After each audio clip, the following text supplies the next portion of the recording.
Hi, everyone, and thank you for stopping by Miss B's Corner once again.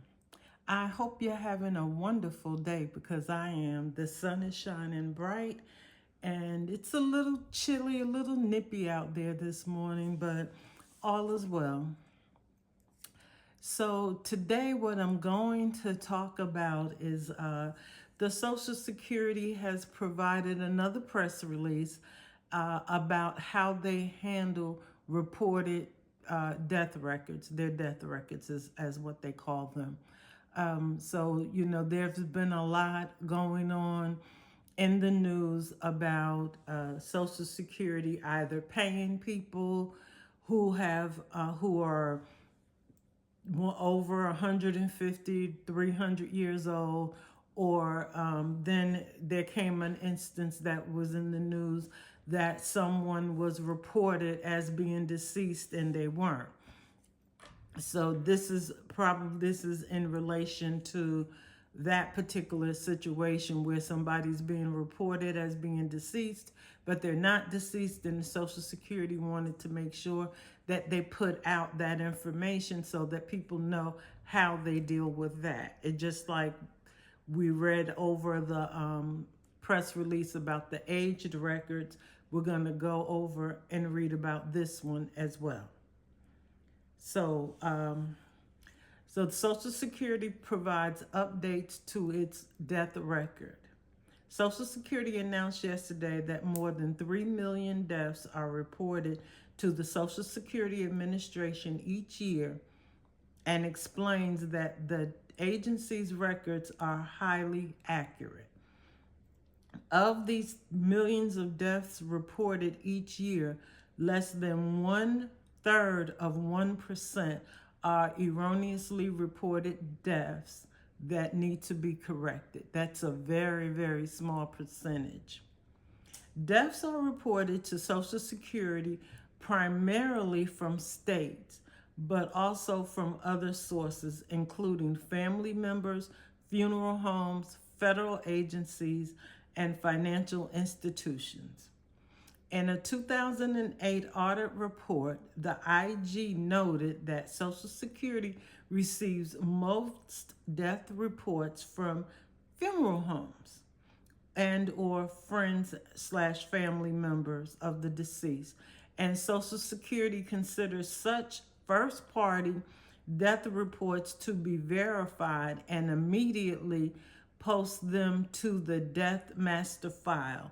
So basically they have a file that said, okay, this person has been reported as deceased, and because of where it came from, the information came from, we're going to take that as this person is truly deceased because it came from a funeral home or it came from a family member. So you would think that that is true and no one made a mistake there.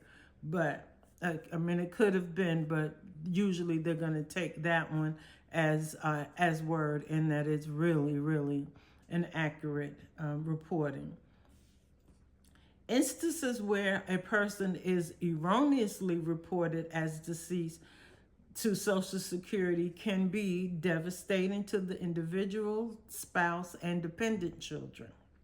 Benefits are stopped in the short term, which can cause financial hardship until fixed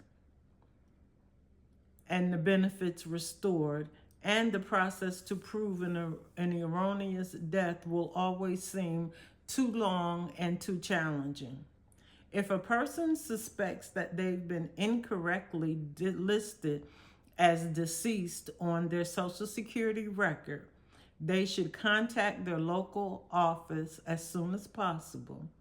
They can locate the nearest Social Security office at the ssa.gov, and they should be prepared to bring in at least one piece of current identification.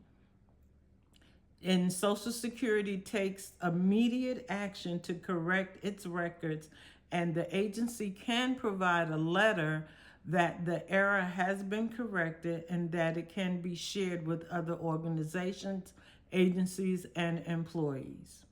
So basically, if you or someone you know may have been reported erroneously as being deceased, they would really need to immediately contact Social Security. Now, I know with a lot of the closings, office closings, and things of that nature, probably the first place to go will be a telephone to call them, contact them via telephone, and then set up an appointment with someone.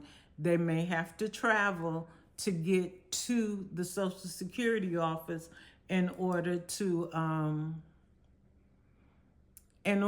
prove that they are still alive, only because this is not something that they're going to be able to do. I'm sure they're not going to be able to do it on the phone. Now, I don't know if they can do video conferences or something like that for this, but I think in person would be the best bet. So just know that with our current environment, with the offices being closed, they would have to go into the office. In any event, if someone passes and a funeral home is not involved, there is a way that for a family member, the death can be reported to Social Security via telephone, and it basically says that they should call and provide the person's name, Social Security number, date of birth, and the date of death for that particular person. Now, again, I don't know what information they would require to when you report that. They may ask for a death certificate, which I know sometimes death certificates take a few weeks to receive, but they may ask for some information as far as that goes. So those are just your ways of reporting. And if the person happens to be out of the country, you should contact the nearest embassy or U.S. consulate so that you can go through the steps of reporting it there. And you'll still need the same information: their name, Social Security number, date of birth, and date of death. Well, if you've gotten down to this far today, I thank you very much for watching. I thank you. If you would please like the video, if you could share it with someone else who may need this information, or you think it would be important to them to get this type of information, please ask them to subscribe to my channel as well. I welcome all new subscribers, and I thank all of my current subscribers for supporting me thus far. I'm going to keep doing this, and I will try to bring you the most up-to-date and accurate information that I can. I've been seeing a lot of things that when I look at it, they're not actually accurate. So I don't feel like maybe I should be reporting on it and get into the clickbait, with everyone else. So I'm trying to stay out of that arena. But if there's something that you would want me to cover in this Social Security, Medicaid, Medicare arena, I definitely will try and do that for you. Again, thank you for stopping by Miss B's Corner, and you have a great rest of your day.